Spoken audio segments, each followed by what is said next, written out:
রেবাখণ্ড ৬০ অধ্যায়।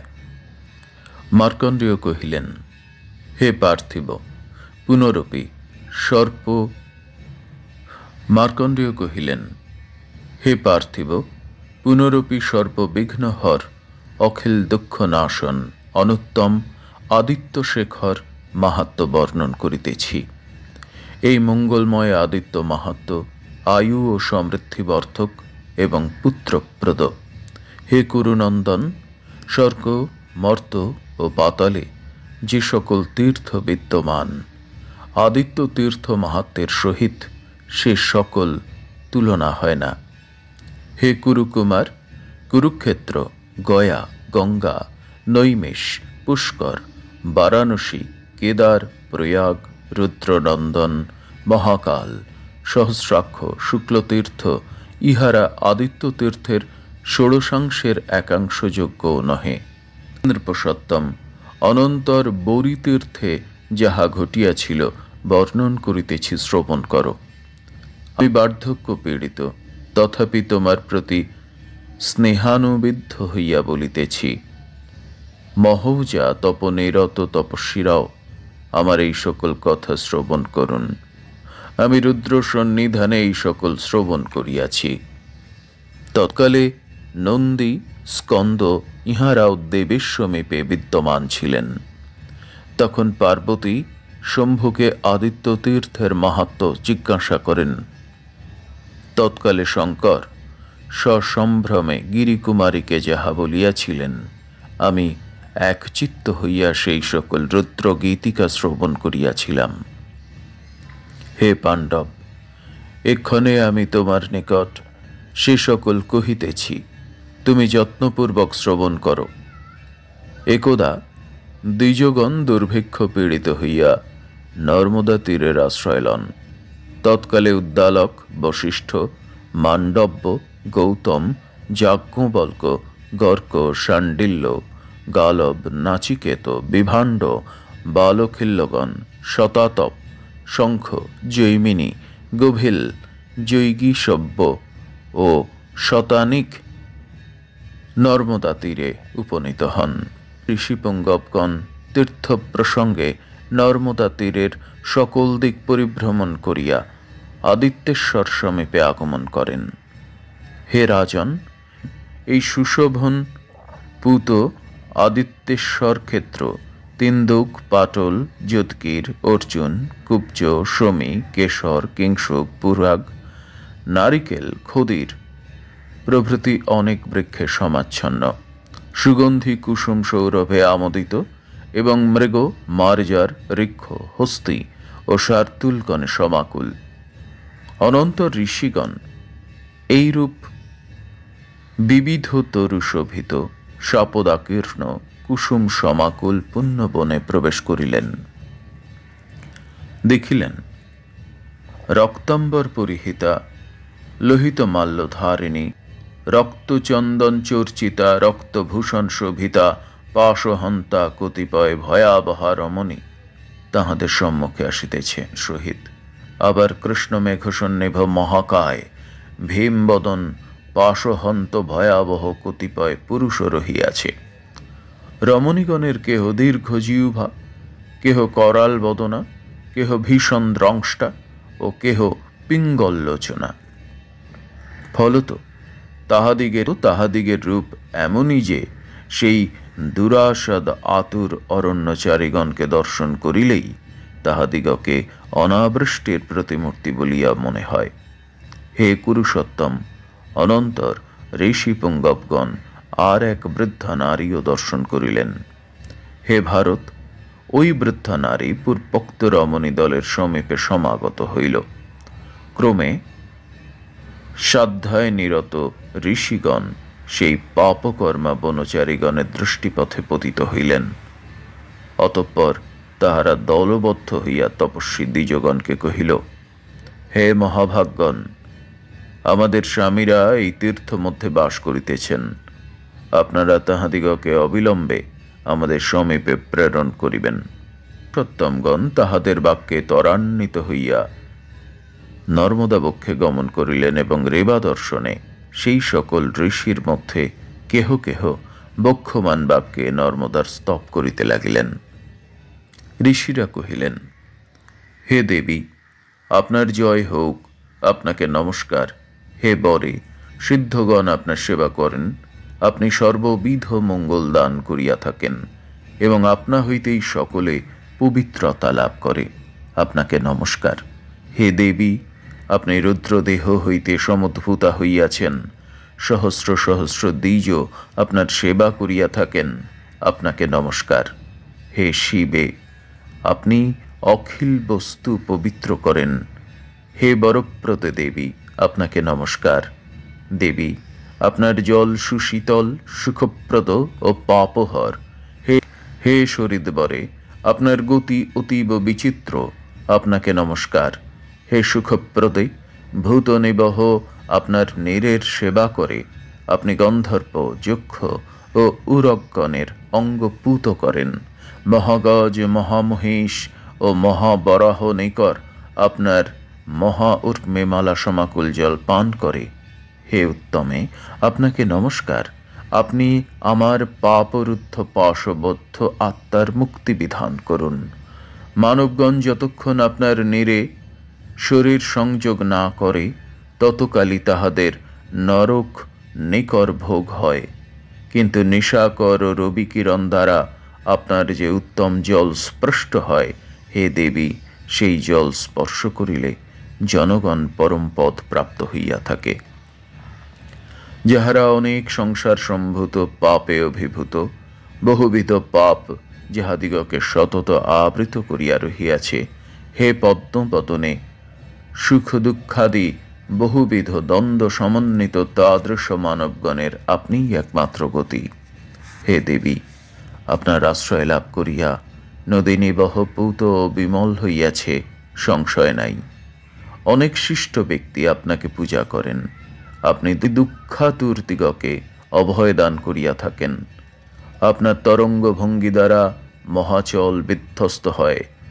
নরনিকর যে পর্যন্ত আপনার নির্স্পর্শ না করে মূত্রপুরীষ্ময় দেহ ধারণ করিয়া ততকালই নরক জালে পতিত হয় ও নিরন্তর ভ্রমণ করিয়া থাকে। হে দেবী, ম্লেচ্ছ, পুলিন্দ, রাক্ষস যে কেহ আপনার পুণ্য নির্পান করিয়া ভয়ঙ্কর ঘোর নরক ভীতি হইতে উদ্ধার পায়। ভবপাশভীত ভূদেবগণের সম্বন্ধে আর বক্তব্য কি? ঘোর কলিকাল সম্পর্কে সরোবর ও নদী নিচয় সবই শুষ্ক হইয়া যায়, কিন্তু হে দেবী, আপনার কলেবর জলপূর্ণ থাকিয়া নক্ষত্রপথে আকাশ গঙ্গার ন্যায় আপনার অঙ্গ সমধিক শোভা সম্পন্ন করে। হে দেবী, আপনার প্রসাদে আমরা যাহাতে এই ভীষণ সময় অতিবাহিত করিয়া মোক্ষ পদের অধিকারী হই, হে উত্তমে, আমাদের প্রতি প্রসন্ন হইয়া আপনি তাহাই করুন। যাহারা আপনার আশ্রয় লইয়া আপনারই শরণাপন্ন হইয়াছে, পিতামাতার ন্যায় আপনি তাহাদের একমাত্র গতি। অতএব যাহাতে আমরা অনাবৃষ্টিহত এই ভয়ঙ্কর কাল কর্তন করিতে পারি, আপনি সেই রূপে আমাদিগকে রক্ষা করুন। হে যুধিষ্ঠির, শরীরবরা নর্মদা দ্বিজগণ কর্তৃক এইরূপ স্তুত হইয়া মনজ্ঞ মূর্তিতে তাহাদের দর্শন পথে উদিত হইলেন। মার্কণ্ডেয় কহিলেন, হে নররাজ, যে সকল প্রশান্ত হৃদয় মানব এই স্তব ভক্তিভরে পাঠ বা শ্রবণ করে, তাহারা দিব্য ভসনে ভূষিত হইয়া বৃষাজানে আরোহণপূর্বক রুদ্রলোকে গমন করিয়া থাকেন। যাহারা নর্মদা নীরে অবগাহন করিয়া সতত এই স্তোত্র পাঠ করেন, শরীরবরা নর্মদা তাহাদের দেহাবসানে অচিরেই বিশুদ্ধ গতি দান করেন। হে মহানুভব, যে মানব প্রাতরুত্থান করিয়া কিংবা শয্যায় শয়ন থাকিয়া এই স্তবরাজ পাঠ করেন, তাহার দেহাবসানে নর্মদা স্বীয় সলিলেই তাহাকে আশ্রয় দিয়া থাকেন। যাহারা এইরূপে নর্মদার স্তব করেন, তাহারা মুদান্বিত হইয়া ত্রিদশালয়ে গমন করত বিবিধ ভোগ সুখের অধিকারী হন, সন্দেহ নাই। হে ভারত, দ্বিজগণের স্তবে নর্মদা প্রসন্ন হইলেন। তিনি জলপ্রবাহে বিপ্রগণকে আপ্যায়িত করত দক্ষিণাপথ বাহিয়া চলিতে লাগিলেন। যাহা যোগীজনের দুর্লভ, যাহা ত্রিদ্বীপবাসীর দুর্লভ্য নহে, হে দ্বিজগণ, আপনাদের প্রতি প্রসন্ন হইয়া আমি আপনাদিগকে সেই অমৃতত্ব প্রদান করিতেছি। আপনারা আমার অনুগ্রহে অমৃতত্ব লাভ করিবেন। হে রাজন, দ্বিজগণ এইরূপ দেবী নর্মদার নিকট উত্তম বর লাভ করিয়া পথে যাইতে যাইতে একটি বিচিত্র ব্যাপার দর্শন করিলেন। মার্কণ্ডেয় কহিলেন, হে পার্থ, অনন্তর দ্বিজগণ দেখিলেন মহাবল 5 জন পুরুষ নর্মদা তীরের আশ্রয় লইয়া স্নান ও দেব অর্চনা করিতেছেন। অনন্তর বেদ বেদাঙ্গ পারক বিপ্রগণ সেই পঞ্চপুরুষকে দেখিয়া যাহা বলিয়াছিলেন, এক্ষণে তাহা শ্রবণ কর। হে মহারাজ, বিপ্রগণ তাহাদিগকে জিজ্ঞাসা করিলেন, আমরা বনান্তে দুর্ধর্ষ বৃদ্ধ কতিপয় পুরুষ দর্শন করিলাম। বৃদ্ধ হইলেও তাহাদের সহিত ভয়াবহ মহাভয়ঙ্কর রমণী সকল রহিয়াছে। সকলেরই করে পাশ শস্ত্র বিদ্যমান এবং তাহারা সকলেই ভীষণ বদন। তাহারা অরণ্য মধ্যে চঞ্চলভাবে ইতস্তত ভ্রমণ করিতেছে। আমরা তাহাদের প্রতি শুভ বাক্য সকল প্রয়োগ করিলাম, কিন্তু সেদিকে তাহারা কর্ণপাত করিল না, কেবল বিশৃঙ্খলভাবে পুনঃ পুনঃ কি নিরীক্ষণ করিতে লাগিল। আমরা আপনাদের নিকট সেই সকল বলিতেছি। হে সত্তমগণ, তাহারা বলিয়াছে যে, হে মহাভাগগণ, আমাদিগের 5 পুরুষ আপনারা যে তীর্থে যাইতেছেন সেই তীর্থে অবস্থান করিতেছে। আপনারা যে রূপে হোক অবিলম্বে তাহাদিগকে আমাদের নিকট পাঠাইয়া দেবেন। অনন্তর সেই পঞ্চপ্রধান পুরুষ ঋষিগণের কথা শ্রবণ করিয়া পরস্পরের দিকে পুনঃ পুনঃ দৃষ্টি নিক্ষেপপূর্বক বক্ষমান বাক্যে বলিতে লাগিলেন। তাহারা বলিলেন, তাহারা কে, আর আমাদের উদ্দেশ্যেই কিই বা কহিয়াছেন? পুরুষগণ উত্তর করিল, আমরা সকলেই ভক্তিপূর্বক তীর্থসমূহের পূর্ব দক্ষিণ ও উত্তর পশ্চিম সকল দিকেই অবগাহন করিয়াছি, পরন্তু নিষ্পাপ হইতে পারি নাই, কিন্তু এই তীর্থ প্রভাবে নিষ্পাপ হইয়াছি। হে ঋষিগণ, আপনারা অনল ও দ্বিজগণ দেহধারীগণ এমন অনেক মহাঘোর পাপাচরণ করে যে তাহা চিন্তার বিষয়ীভূত নহে। এক্ষণে এক এক করিয়া সে সকল কথা কহিতেছি। আমাদের একজন মহাকলুষ্কর গুরুদ্বার সম্ভোগ, মিত্রের ধনাপহরণ, অন্যজন সুবর্ণহরণ এবং আর একজনে মহাভীষণ ব্রহ্মহত্যা মহাপাতক কবে। আর এই পঞ্চম ব্যক্তি অকারণে সুরাপান এবং মহাপাপ গো হত্যা করিয়াছিল। হে দ্বিজগণ, ইচ্ছা না থাকিলেও ইহারা এই সকল দুষ্কার্য করিয়াছিল। যাহা হোক, পূর্বোক্ত পাপীগণ এই তীর্থের সেবা করিয়া নিষ্পাপ হইয়াছে। মার্কণ্ডেয় কহিলেন, হে নররাজ, অনন্তর সেই পঞ্চপুরুষ প্রবরের বাক্যে সেই দ্বিজগণ বিস্মিত হইলেন।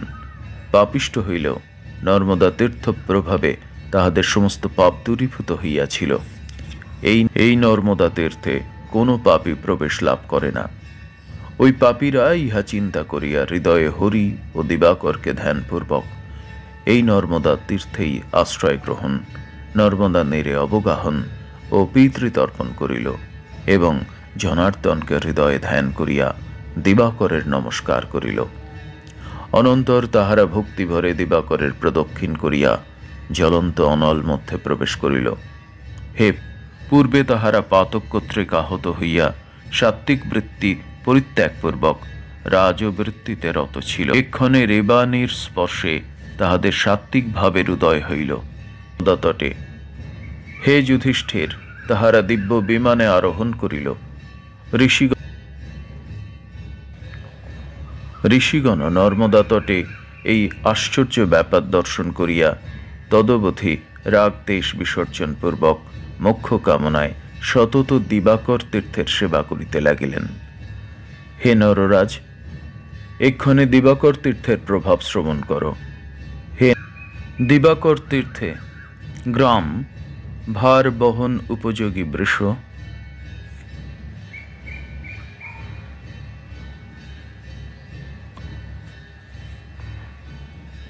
হে নৃপ, তোমার নিকট দিবাকর তীর্থের অখিল বিবরণ বর্ণিত হইল।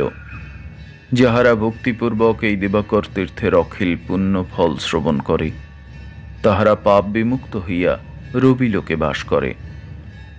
গোদান, ভৃগুদর্শন ও কেদার তীর্থের উদকপানে যে পুণ্য হয়, মানবগণ দিবাকর তীর্থের ফল শ্রবণেও তাহার তুল্য ফল লাভ করে। মাহাত্ম্য শ্রবণে নর আর জন্মগ্রহণ করে না।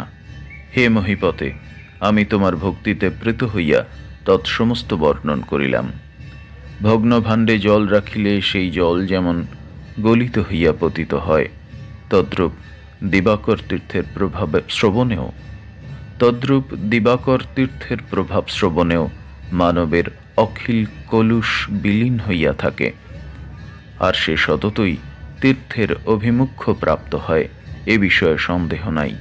হে পাণ্ডব, গুচ্ছ হইতেও গুচ্ছতর এই দিবাকর তীর্থ প্রভাব তোমার নিকট বর্ণিত হইল। জ্ঞানীগণ কৃতজ্ঞ, প্রভুদ্রোহী ও মিত্রঘাতী পাপীগণের নিকট এই শুভাবহ পুণ্য আখ্যান গোপন করিবেন। 60 অধ্যায় সমাপ্ত।